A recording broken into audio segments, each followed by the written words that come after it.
arrêtez, s'il vous plaît, arrêtez de me demander de review le clavier de Cyril. Ils ne vont pas me l'envoyer. Pourquoi? Pour que je le compare à mes customs et je dise que c'est de la merde. Ils sont pas bêtes. Ah. Mais pourquoi? Mais...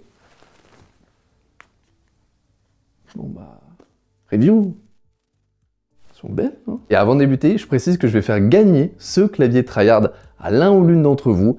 Pas besoin de faire de trucs spéciaux, juste je vais prendre quelqu'un au hasard dans les commentaires. Espérons ne pas tomber sur un bot, ça devient compliqué ces temps-ci. Et oui, c'est évidemment l'équipe de Cyril qui m'a envoyé ce clavier, c'est pas moi qui l'ai acheté, mais à la base, je me l'ai envoyé juste pour avoir mon avis. C'est moi qui ai décidé d'en faire une vidéo, ils m'ont rien demandé, parce que je trouve ce clavier intéressant. Déjà parce que c'est osé de la part de Cyril de se lancer sur le marché du clavier mécanique alors que c'est blindé, hein. Clairement aujourd'hui, moi je m'y lancerai pas tout de suite. Mais en tout cas, c'est osé, donc c'est bien d'essayer de soutenir et de lui donner sa chance. Vous verrez que je trouve que ce clavier est honnêtement pour un premier essai pas mal, même si il y a encore quelques petits soucis et j'ai notamment eu un gros problème qui m'a coûté quelques switches. On va voir ça.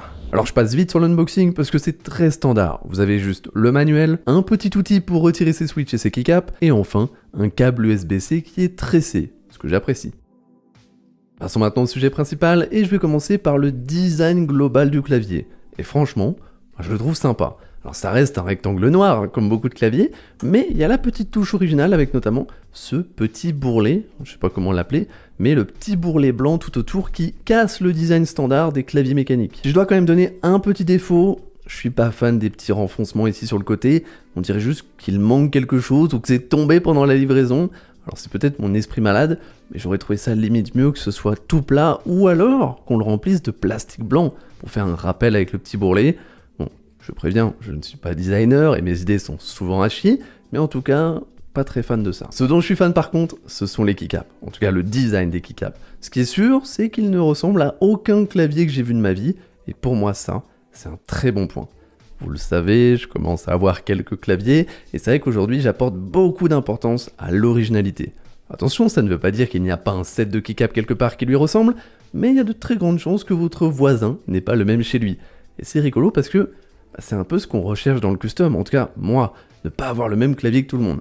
Alors forcément, hein, si la marque de Cyril devient le nouveau Razer, tout le monde aura votre clavier, mais c'est tout le mal que je lui souhaite. Et je trouve que certains de leurs choix sont intéressants, comme le fait d'avoir les légendes imprimées sur le côté des touches au lieu du dessus, ce qui permet justement d'avoir un dessin complet sur le clavier, et moi je trouve ça sympa. Bon, évidemment, moi j'ai pas besoin de regarder les touches quand j'écris, donc ça ne me dérange pas. Je précise quand même qu'on voit les légendes, mais si jamais vous jetez juste un petit coup d'œil pendant que vous écrivez ou que vous jouez pour savoir où vous êtes, vous allez avoir du mal à les lire, hein. C'est quand même écrit petit. Et le deuxième choix intéressant, c'est d'avoir fait un layout ANSI AZERTY. Alors le ANSI, c'est le layout américain, avec notamment le shift gauche un petit peu plus long, et la touche entrée à l'horizontale, comme Kinve. Et normalement avec ce layout ANSI, en fait on utilise du QWERTY. C'est obligatoire. Non en fait, on s'en fout. J'ai quelques dizaines de claviers aujourd'hui, les 3/4 sont en ANSI, et j'écris en AZERTY. Et justement, j'aimerais que mes claviers ANSI aient des keycaps AZERTY. Malheureusement, les fabricants ne sont pas encore prêts à nous faire ça, donc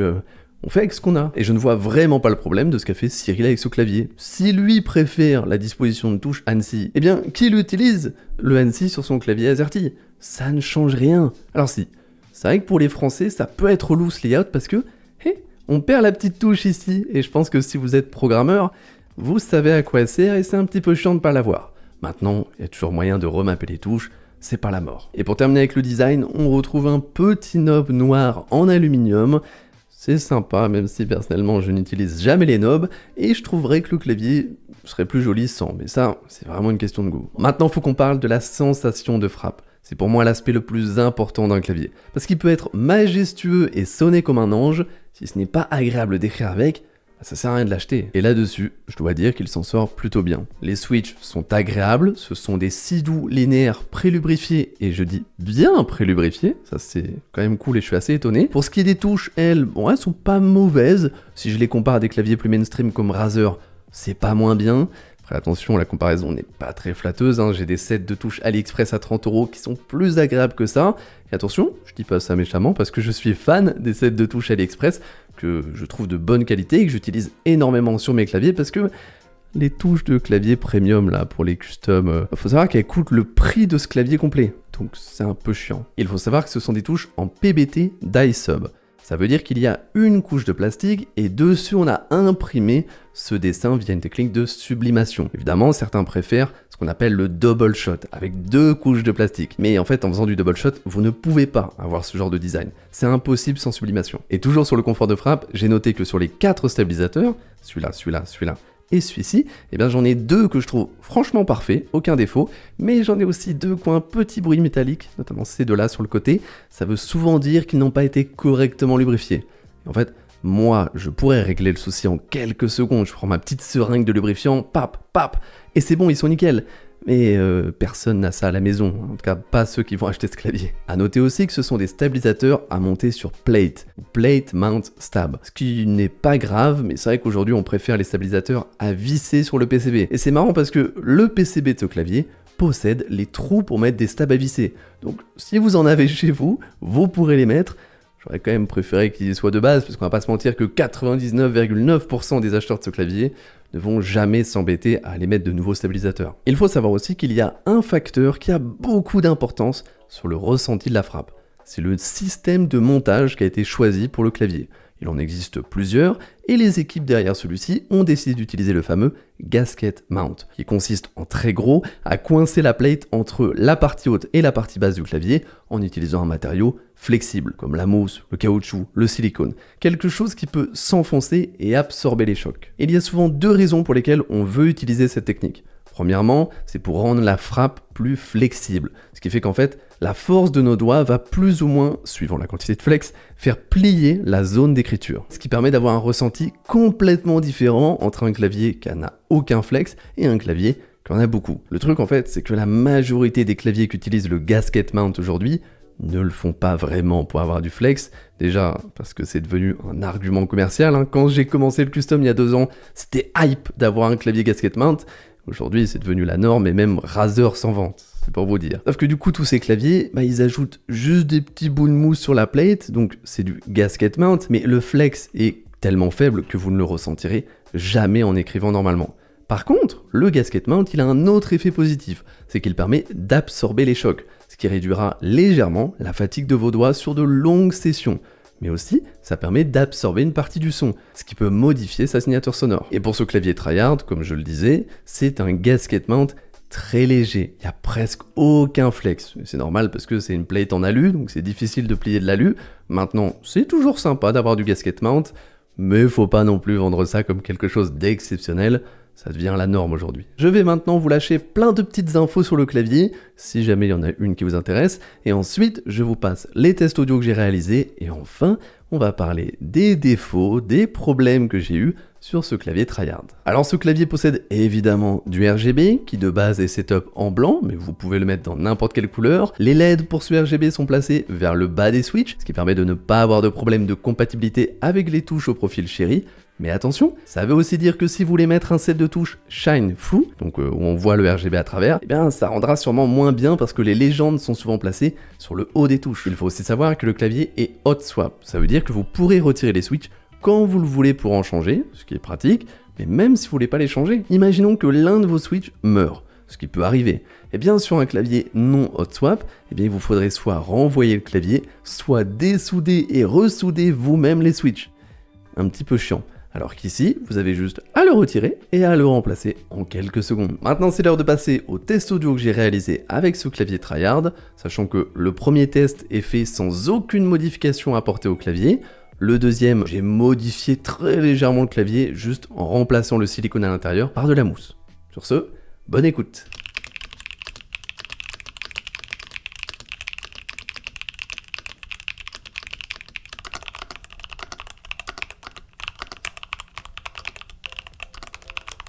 Alors, qu'est-ce que j'en pense? Eh bien, franchement, c'est pas mal. Encore une fois, pour un clavier gamer lambda, le son de base sans modification n'est pas mauvais du tout. Vous pouvez aujourd'hui acheter des claviers beaucoup plus chers qui ont un son moins agréable que ça. Ensuite, bon, le son c'est une question de goût. Il y en a qui adorent le bruit des switches bleus par exemple. Mais là, moi, ce que je note, c'est la qualité du son. Est-ce qu'il y a des bruits parasites qu'on ne veut pas entendre? Et honnêtement, il n'y en a pas tant que ça. Je trouve qu'il y a un léger bruit de frottement, de plastique pas fou, et j'ai l'impression que ça vient des touches. J'ai essayé d'écouter les switches à part, pour moi ils sonnent très bien, donc c'est pas ça. La case, elle est bourrée de silicone et de mousse, je pense pas que ce soit ça non plus. Donc pour moi, la seule raison pour laquelle j'entends un petit bruit de frottement, c'est que ce serait les touches. Même si, attention, hein, là je pinaille, hein, je trouve que le son global n'est pas dégueu. Donc logiquement, si j'additionne le ressenti et le son que j'ai bien aimé, finalement ce clavier tryhard n'est pas mal du tout. Ou presque. On va maintenant parler des choses que j'apprécie moins, que ce soit sur le clavier en lui-même ou sur le marketing autour de ce clavier. Déjà, il faut savoir que j'ai démonté entièrement le clavier et que ça a été mon démontage le plus difficile en 2 ans que je fais ça. Pourquoi ? Bah déjà, j'aimerais qu'on m'explique pourquoi il y a des vis pour le démonter si en plus il y a des clips. Je veux dire, tout l'intérêt des vis, c'est de ne plus utiliser de clips. Parce que oui, démonter un clavier à clips, c'est très relou, parce qu'on est obligé de forcer et à tout moment, on casse un clips ou on abîme la case. Personnellement, je déteste les claviers qui utilisent des clips, mais je peux comprendre qu'on le fasse pour un gain de coût. Sur un clavier à 150 €, voilà. Mais du coup ici, en plus des clips, il y a des vis, ce que je ne comprends pas. Je veux dire, juste les clips du clavier vont tenir le clavier fermé, il va pas s'ouvrir comme par magie. Donc j'aimerais que quelqu'un me donne l'explication du pourquoi, du comment, mais si pour le prochain on peut juste avoir des vis, j'avoue que ce serait sympa, et oui, c'est largement possible d'avoir des vis sur un clavier en plastique, il y en a plein qui le font. Autre petit détail, mais pas si petit que ça, c'est que les vis sont placées sous les pads, donc vous devez arracher les pads pour démonter le clavier. Alors oui, il vous en donne une paire de plus pour les remplacer, mais du coup, si dans la vie de votre clavier, vous le démontez plus d'une fois, vous n'aurez plus de pad. Ou alors il faudra en racheter, ce qui ne va pas trop avec l'approche éco-responsable qui est beaucoup mis en avant dans le marketing. Mais là vous allez me dire que je chipote. Ok, un petit peu. Mais là on va parler des switches, que évidemment j'ai retiré de ce clavier pour le démonter. Et je vais maintenant vous laisser apprécier une courte séquence de ce qu'a été mon expérience.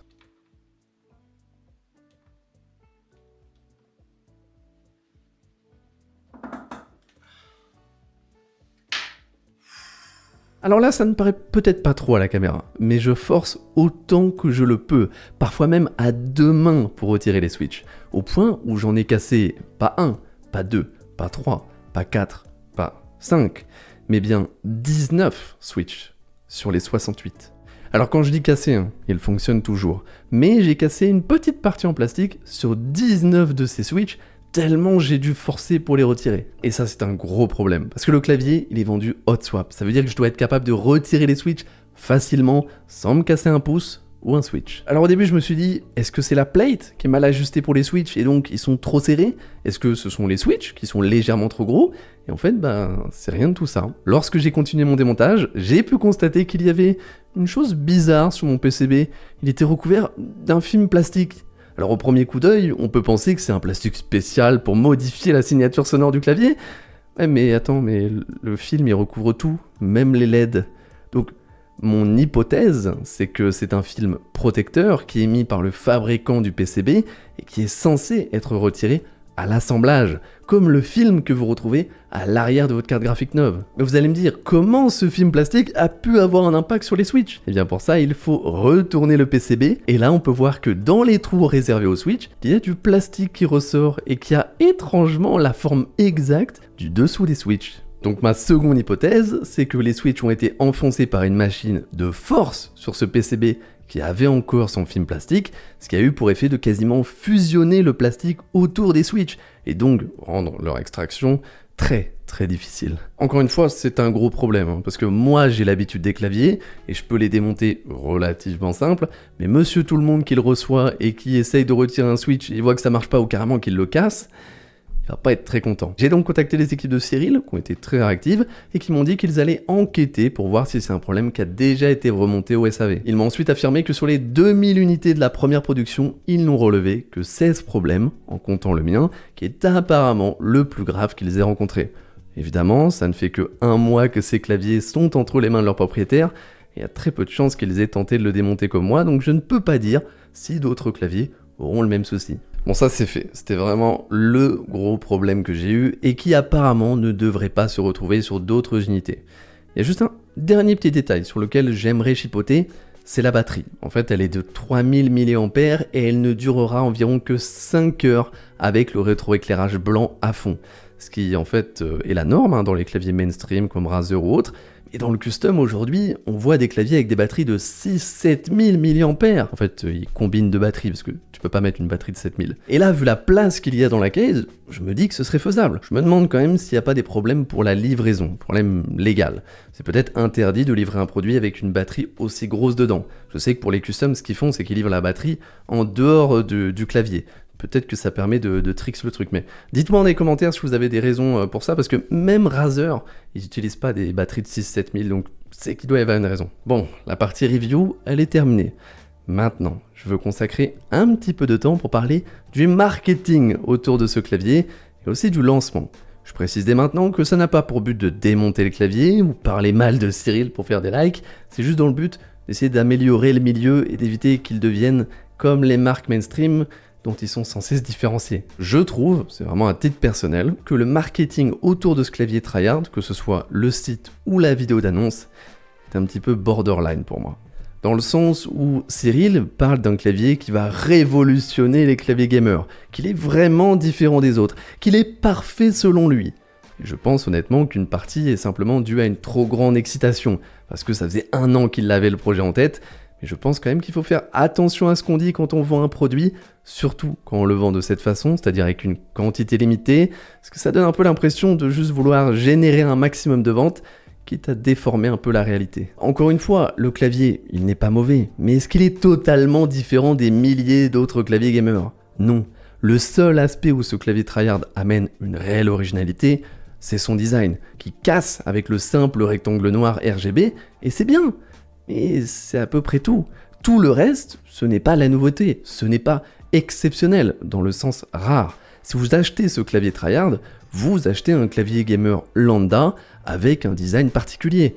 Et surtout, vous soutenez Cyril. C'est du merch. Comme quand PewDiePie a fait son clavier, eh bien c'était un clavier gamer avec un design PewDiePie. J'accorde quand même un petit point à celui de Cyril qui est clairement mieux réalisé que le premier clavier de PewDiePie, qui lui avait beaucoup de défauts, mais quand même. Et attention, je ne vais pas réduire les efforts qui ont été faits par les équipes de Cyril parce qu'il y a une vraie envie de faire un bon clavier gamer qui se différencie des autres sur certains points, comme les switches prélubrifiés si doux, qui donnent un son assez agréable et que vous n'allez pas retrouver partout. Mais tout ça est contrebalancé par des petites phrases dans la vidéo sur le site qui, moi, me font tiquer. Par exemple, dire que le clavier tryhard vous garantit une durée de vie plus longue par rapport au clavier traditionnel et contribue à la réduction de l'empreinte écologique grâce à son approche plus durable et éco-responsable de la technologie. Là, en fait, ils font référence aux matériaux utilisés et au hot swap. Alors autant pour le hot swap, je suis un petit peu d'accord dans le sens où si vous avez un switch cassé, vous pouvez le changer vous-même au lieu de renvoyer le clavier. Maintenant, c'est très rare que ça arrive quand même, et les marques mainstream se mettent aussi au hot swap. Par contre, pour la durabilité des matériaux, j'avoue que je ne sais pas trop de quoi ils parlent, parce que la case, elle est en ABS, comme tous les claviers que je connaisse, la plate, elle est en alu, comme tous les claviers gamers que j'ai pu tester. Alors c'est vrai que les keycaps, eux, sont en PBT, alors que beaucoup de marques mainstream, comme Razer, utilisent des touches en ABS, qui peuvent avec le temps se dégrader plus que celles en PBT. C'est vrai, mais l'ABS d'aujourd'hui est quand même très résistant, il va falloir mettre quelques milliers d'heures au clavier pour les abîmer. Donc dans le fond, ils n'ont pas tort dans ce qu'ils disent, mais l'impact de ces tout petits détails ne va pas rendre un produit fabriqué en Chine éco-responsable. Et attention, je ne critique pas le fait de fabriquer en Chine. Aujourd'hui, c'est obligatoire pour ce type de produit, sinon le clavier coûterait 5 fois plus cher. Mais il faut quand même garder en tête que la conception même du produit, elle n'est pas éco-responsable. Et c'est pas des keycaps en PBT au lieu de keycaps en ABS qui vont changer grand chose. Et le dernier point sur lequel je veux revenir, c'est le prix. 150 €. Cyril dit dans sa vidéo, je cite, « À ce prix-là, c'est du délire, c'est le prix de lancement, ça va partir. » Et je suis d'accord avec lui. J'avais aucun doute sur le fait qu'ils allaient vendre les 2000 unités très rapidement. Mais pas parce que c'est un rapport qualité-prix incroyable, mais parce que c'est le clavier de Cyril. À 150 €, il y a des bien meilleurs claviers, selon moi. Un Keychron, un Akko, un Design by Gigi. Lui, par exemple, c'est un Français qui fabrique ses claviers depuis quelques années, et c'est ce qui se rapproche pour moi le plus d'un clavier custom, tout en se focalisant sur les gamers. Donc vous retrouvez du hot swap, du gasket mount, des switches prélubrifiés, des stabilisateurs à visser, bref. Tout ce que je veux vous dire, c'est que au prix de 150 €, le clavier Tryhard est loin d'être le meilleur clavier que vous puissiez acheter. Par contre, il a un design très particulier qui peut vous plaire tellement que ça vaut le coup d'y mettre le prix, mais aussi, c'est le clavier d'un créateur que vous appréciez. Et c'est normal de vouloir soutenir un créateur. C'est pour ça qu'on fait du merch. Et pour le moment, je considère ce clavier comme du merch, puisque pour moi, sans Cyril, je ne pense pas que le lancement se serait aussi bien passé. J'ai envie de conclure sur une bonne note. Je suis content qu'un Français se lance sur le marché des claviers mécaniques, parce qu'encore une fois, c'est pas évident, donc faut un petit peu de courage. Et malgré les défauts, faut se rendre compte qu'il y a beaucoup de temps, de travail et d'argent investi juste dans ce produit. Donc il faut soutenir tout en restant objectif quand même sur les produits, ce qui n'est pas toujours évident. Et j'espère qu'il y aura d'autres produits et j'espère qu'il y aura des améliorations, surtout au niveau du marketing, un marketing plus naturel, j'espère, parce que ce serait dommage finalement que Tryhard devienne comme les marques mainstream avec des fausses promesses ou des tricks pour vous faire acheter les produits.